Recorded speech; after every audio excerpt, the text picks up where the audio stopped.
નમસ્કાર, આપ જોઈ રહ્યા છો નેશન પ્લસ ન્યૂઝ. હું છું આપની સાથે હેતલ ભગત. સુરતના રાંદેર વિસ્તારમાં આવેલા રામનગર અંબિકાનગર વોકવે પાસે એક ચોંકાવનારી હત્યાની ઘટના સામે આવી છે. આડા સંબંધની શંકા અને ઘરકંકાસમાં એક પતિએ પોતાની જ પત્ની પર ચપ્પુ વડે હુમલો કરી તેને મોતને ઘાટ ઉતારી દીધી હતી.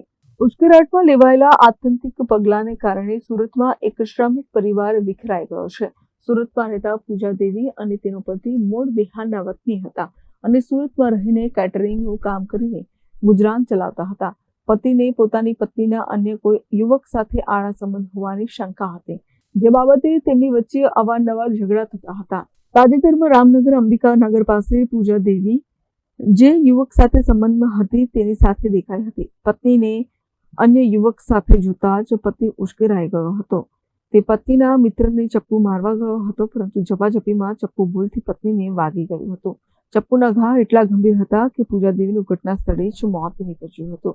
રાંદેર પોલીસે ઘટના સ્થળે પહોંચી મૃતદેહને પોસ્ટમોર્ટમ અર્થે સિવિલ હોસ્પિટલ ખસેડી છે અને હત્યાનો ગુનો નોંધી વધુ તપાસ હાથ ધરી છે. આ જે જગ્યા છે અંબિકાનગર સોસાયટીની પાસે પવિત્રા રેસિડેન્સી નજીક જે રામનગરથી આગળ જતા વોકવે આવે છે, એ જગ્યા પર રોડની સાઈડમાં બનાવ બનેલ છે. બનાવમાં એવું છે કે પતિ પત્નીના ઝઘડામાં પતિ દ્વારા ચપ્પુ વતી ઈજા કરતા મૃત્યુ નિપજેલ છે.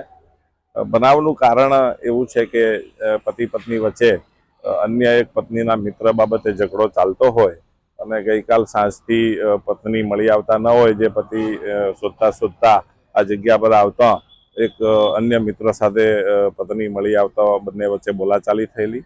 એ દરમિયાન જે પત્નીના જે મિત્ર છે એમને મારવા જતા પત્નીને ઈજા થઈ ગયેલ અને પત્નીને સારવારમાં લઈ જવા દરમિયાન પત્નીનું અવસાન થયેલ છે, જેમનું નામ પૂજા દેવી છે.